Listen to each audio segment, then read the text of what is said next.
इधर भी कोई आया है मेहमान ना? कौन आया? देखना पड़ेगा। ऑफिस से कोई मैसेज आया है।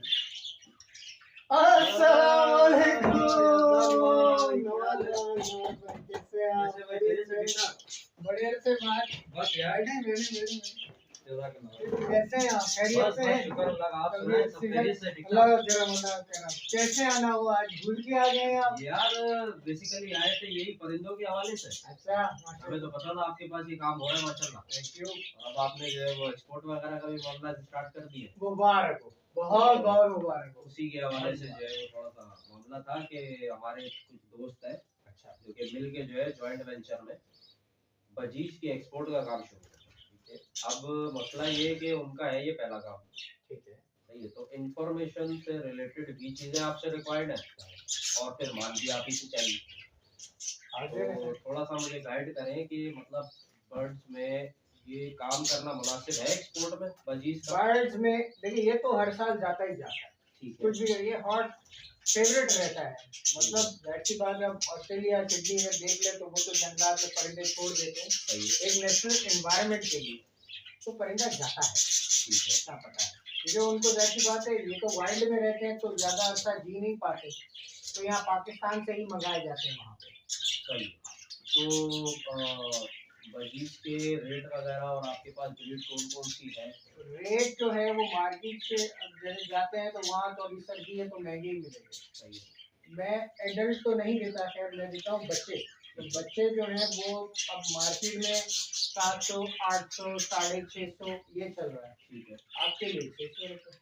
ठीक है। और एक्सपोर्ट के हवाले से जो है वो भी आप ही को देखना पड़ेगा क्योंकि वो काम भी आप ही करवाएंगे। देख लेंगे। जाना कहाँ है आप? यार ये जाना है फिलहाल गल्फ कंट्रीज की तरफ जाना है, ठीक है। जो इनका टास्क है वो गल्फ कंट्रीज की तरफ का, ठीक है। तो उधर की मालूमात दे दें कि यहाँ से वहाँ पहुँचने का प्रोसेस क्या होगा, एक चीज़। और दूसरी चीज़ ये कि हमें बर्ड जो वहाँ पहुँचेंगे वो पर पेयर के हिसाब से आप चार्ज करेंगे या आप पूरी लाट के हिसाब से चार्ज करेंगे? जितनी लॉट होगी उतनी उसी के हिसाब से होगा। हाँ, जितनी तो लॉट इसमें होगी क्या उतनी केजी वेजी का हिसाब होता है या क्या होता केजी है? का हिसाब होता है, वो फिर कार्गो वाले बताएंगे। ठीक है हाँ, लेकिन ये माल जाना कहाँ है, मतलब ये जाना कब है? ये तो अभी डिसाइड होगा, ये अभी कंफर्म नहीं हुआ है क्योंकि मैं कभी आपके पास आया इन्फॉर्मेशन। ठीक है, इन्फॉर्मेशन आप देंगे तो मैं उनको बताऊंगा, फिर जैसा वो लोग। क्लाइंट आपका बाहर है? क्लाइंट मेरा यही है, उन्होंने मुझसे शेयर किया था तो मैंने उनको ये बताया कि मेरे फ्रेंड हैं जो ये काम करते हैं और काफी टाइम से करते हैं, तो मैं आपके पास इन्फॉर्मेशन के लिए आ गया। चाहिए कितना? यार ये इनको चाहिए तकरीबन ये पेयर्स के हिसाब से बताया, केजी के हिसाब मुझे नहीं पता। केजी का इन्होंने मुझे पेयर्स बताया कोई 600 800 पेयर जो है ये इनको रिक्वायर्ड है जो इन्होंने वहाँ पे एक्सपोर्ट करा। तो ये इनकी जो है वो है रिक्वायरमेंट है 500 600 रुपए, नहीं 500 600 से 800 पेयर, 600 से 800 ठीक है 800 पेयर आपको मिलेंगे। लेकिन बात ये है कि आप लोगों की जिस दिन शिपमेंट होगी तो वो आप मुझे बता दीजिएगा, ठीक है कि भाई आपको जैसी बात है, अब हाथ के हाथ तो नहीं भेजेंगे ना, तो जैसी बात है जनवरी होगा फरवरी होगा मार्च होगा, 2-3 महीने का गैप है, 2-3 महीने का गैप है, तब तक ये अरेंज हो जाएगा। 600 से 800 पेयर आपको मिल जाएंगे। और कम कीजिए, मार्केट से रेट तो फिर देख लें, मार्केट आप जाके चेक कर लें, कोई भी आपको 800-700 से नीचे कोई चीज नहीं देगा। मेरा रेट आज भी जो बड़े ब्रीडर हैं उनके लिए भी जो है वो 600 रुपये है, जो आम कॉमन लोग हैं उनके लिए भी 600 है, एक्सपोर्टर है उनके लिए भी 600 ही है। और ब्रीड आप मुझे कौन सी देंगे? ब्रीड आपको ये नॉर्मल बजीज मिल जाएगी क्योंकि ज्यादातर अमूमन यही चल रही है। ठीक है, इसमें आपके पास यही ब्रीड है, ये नॉर्मल वाली या इसके अलावा भी और? नहीं, नॉर्मल वाली ये आप देखें इंग्लिश बजी है। ठीक है, ये अभी पेयरिंग पे है, इसका सेटअप मुझे अलग से डालना पड़ेगा। तो अभी मैं सिर्फ वेट कर रहा हूँ कि ये मार्केट नीचे जाएगी तो फिर मैं जाके खरीदारी करूँगा, क्योंकि काफ़ी 1-2 साल पुराना है मेरे पास। इसकी फीमेल जो थी वो उसकी डेथ हो गई थी। यार इनकी हेल्थ वगैरह तो माशाल्लाह आपके परिंदों की हेल्थ की वजह से ही मैं आपके पास। अरे यार नवाज भाई, मैं आपको अगर इनका चार्ट बता दूँ तो आप कहोगे जो एक्सपोर्टर कमा रहा है वो ज़्यादा है, जो मिडिल मैन है वो उससे ज़्यादा कमा रहा है, जो ब्रीडर है ना उसका आप हाल ना पूछे कितनी मेहनत लगती है। ये देखो ये क्या है भैया? ये चार्ट देखें आप, ये देखें जी, सैटरडे को क्या चला है, कौन चला, संडे को क्या चला, कौन चला, मंडे को क्या चला है, कौन चला, ट्यूसडे को क्या चला है, मोरिंगा चला, वेडनेसडे को नो सॉफ्ट फूड, ठीक है। अब थर्सडे आया, ठीक है, फिर कौन चला, कैरेट चला, कैरेट चला, ठीक है। फ्राइडे को कैरेट चला, सैटरडे को कैरेट चला, मंडे को मंडे को कौन चला, कौन चला, ट्यूसडे को कैबेज चला, ठीक हो गया, बंद गोभी चली। फिर ये पूरा चार्ट है। सही है। अब वैसी बात जब 6 आते हैं तो फिर ये देखें, ये भी है सॉफ्ट फूड। आज क्या तारीख है, 29 को कैरेट कर दी।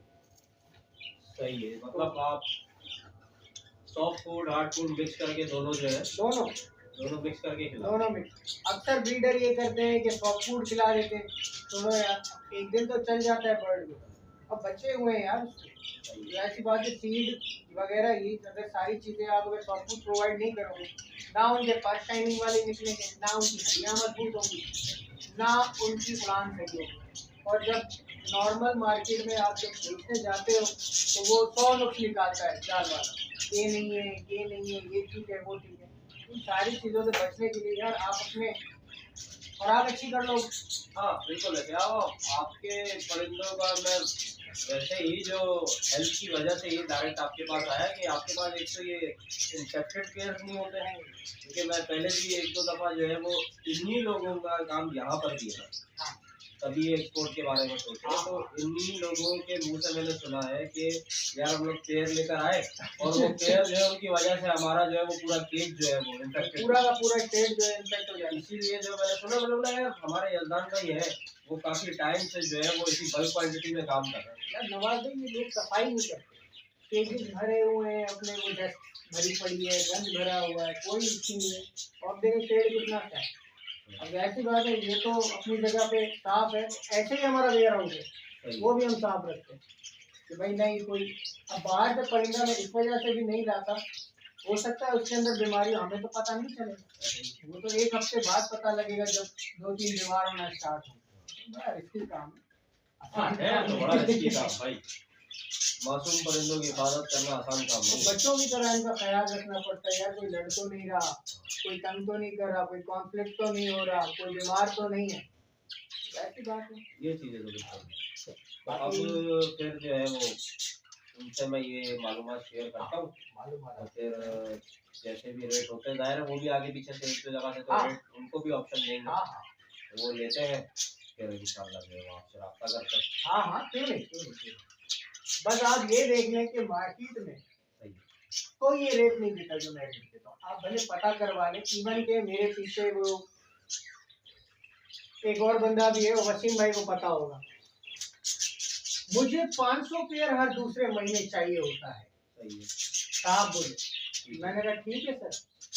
बात क्या है कि जब उनके पास परिंदा जब जाता है या वो हमारे फील्ड आते हैं ना, तो सर उनकी मेल तेल लाए सब कुछ देखते हैं, आंखों में देखते हैं कोई बीमारी तो नहीं है, उसके बाद जाके वो उनका अपनी मर्जी का रेट होता है। तो मैंने कहा भाई मुझे देना ही नहीं, इतने सब कुछ होने के बाद इतना तो खैर वो बल्क में तो खैर ये चीजें कौन ही नोट करेगा, और एक्सपोर्ट में तो जाते हुए भी अगर परिंदे को कुछ हो गया तो फिर क्या करेंगे? ये तो उनका मसला है ना सर, वो वेटरनरी यही तो बात है ना भाई, अगर जाते हुए भी कुछ हो गया क्या करोगे? कुछ भी नहीं, फिर इंश्योरेंस कराओ। मतलब किसको ब्लेम करोगे, किससे क्लेम करोगे? वो तो पॉसिबल नहीं है, तो जानदार चीजें चली चली नहीं चली, उसके लिए फिर इंश्योरेंस करवाते हैं लोग। इसमें यही हो सकता है कि हेल्थी अगर बर्ड है तो वो थोड़ा ज्यादा सर्वाइव कर जाएगा। और दूसरी चीज ये भी है कि इतना बड़ा ट्रेवल जो एक मासूम परिंदा करेगा इतने से साइज का, तो ऑब्वियस सी बात है उसके अंदर फिर इतनी हिम्मत होनी चाहिए कि वो इतना लंबा ट्रेवल करके अपने डेस्टिनेशन पे पहुंचे। 24 आवर का तो खैर टाइम होता है इनके पास कि ये बगैर कुछ खाए पिए रह सकते हैं, अल्लाह का शुक्र है ये भी। अदरवाइज तो ये लोग जिंदा नहीं रहते, क्या पता बीच में खोल के दाना पानी करा दो, फिर कार्गो हैंडलिंग वाले इनको। हमारा भी ये फर्स्ट एक्सपीरियंस है, हमें भी कोई अंदाजा है नहीं कि ये शिपमेंट पहुंचेगी कैसे, जाएगी कहां से। नहीं आप इसकी इंश्योरेंस जरूर करा दीजिए। अच्छा हाँ, अब मुझे बोलेंगे तो मैं करा दूंगा। यही तो मैं चाह रहा हूँ कि वो सारी मैनेजमेंट जो है वो आप कर दें तो ज्यादा बेहतर हो जाए। आपका जो क्लाइंट है ना, जिस डेस्टिनेशन पे ये जाना है, ठीक है, आप पहले अपने को वर्कर से को फाउंडर से बात कर लें, वो जैसा बोलता है तो फिर वैसे कर लेंगे, रेट ये वो इंश्योरेंस वगैरह करवा देंगे। इंशाल्लाह किसी अच्छी कंपनी से कराएंगे जो क्लेम देती है। और ये होता है ज्यादा बेहतर है, क्योंकि बात यही है ना कि इन्वेस्टमेंट करना बड़ा आसान है, उसके फिर प्रॉफिट का वेट करना उससे भी ज्यादा आसान है। अब देखें और प्रॉफिट ना आना जो है ना, फिर वो सारे मुद्दे को ही खत्म कर देते हैं। इससे बड़ा मसला है ये मैंने चीज सीखी एक इंसान से, माशाल्लाह से बहुत अच्छा इंसान है। अब इनकी जो पेमेंट आती है ना, ये हर मंथ नहीं आती जब तक आपके पास बल्क क्वांटिटी ना हो। जब तक छोटे पैमाने पर इनकी पेमेंट हर मंथ नहीं आती, ये 2.5 महीने बाद। देखिए मैटिंग होगी, मैटिंग के बाद 1 हफ्ता लगाएगी मादा अंडे देने में, उसके बाद वो 18 दिन हैचिंग पे होंगे, 18 दिन के बाद 45 दिन देंगे मच्छी से बाहर आने में, नेस्ट बॉक्स से बाहर आने में, और उसके बाद 6 दिन और ऐड करें कि वो सही से फ्लाई कर रहा है कि नहीं कर रहा, और उसके बाद जाके इसकी तेल पूरी आती, फिर जाके परिंदा बिकने के कारण। ये तो लंबा प्रोसेस। तो इसके लिए उसका खाना पीना ये वो करना, तो ब्रीडर जो होता है ना बहुत कम होता है, उसके लिए बहुत कम होता है, तभी ये लोग महंगे बेच रहे होते हैं। खाने की लागत निकालिए, खाने की लागत आपकी निकलेगी नहीं, आप बकरा बेचने चले जाओ नहीं निकलेगी, सारा साल आप पालो इससे भी नहीं निकलेगी। लेकिन अगर ये चीज क्वांटिटी में हो, अगर आप चीज अंडरस्टैंड करते हो कि पैसा यहाँ से आया, इसको कहाँ लगाना है, तो फिर आपकी बात को समझ आ सकती है, उसमें फिर मार्जिन कुछ बन सकता है। जी हाँ। अब ये सारी चीज, अब दाना इनका ज्यादा कॉस्टली चला जाता था। मेरे पास वसीम भाई वो सारी मेंटेनेंस वगैरह, उनको पता है कॉस्ट कटिंग कैसे करनी है। जीनियस इंसान है, जिसको कहते हैं जीनियस, वो जीनियस इंसान, यानी वो मैनेज कर रहे हो, वो सारे मैनेज कर रहे होते हैं। ठीक है जदान भाई, मैं ये शेयर करता हूँ उनसे, फिर इंशाल्लाह जो भी क्वेश्चंस होंगे दोबारा हाजिर हो जाएंगे। आदत नंबर आपका मेरे पास है, मादरत है जब आप फोन करके नहीं आया है। नहीं, मैं आपसे गुजर रहा था, ये बात आप इंफॉर्मेशन जो है वो मैंने लेनी है आपसे। बगैर फोन की आ सकते हैं, आपकी अपनी एरिया। बहुत शुक्रिया, बहुत शुक्रिया। चलो इंशाल्लाह मिलते हैं। थैंक यू सो मच, ख्याल रखिएगा।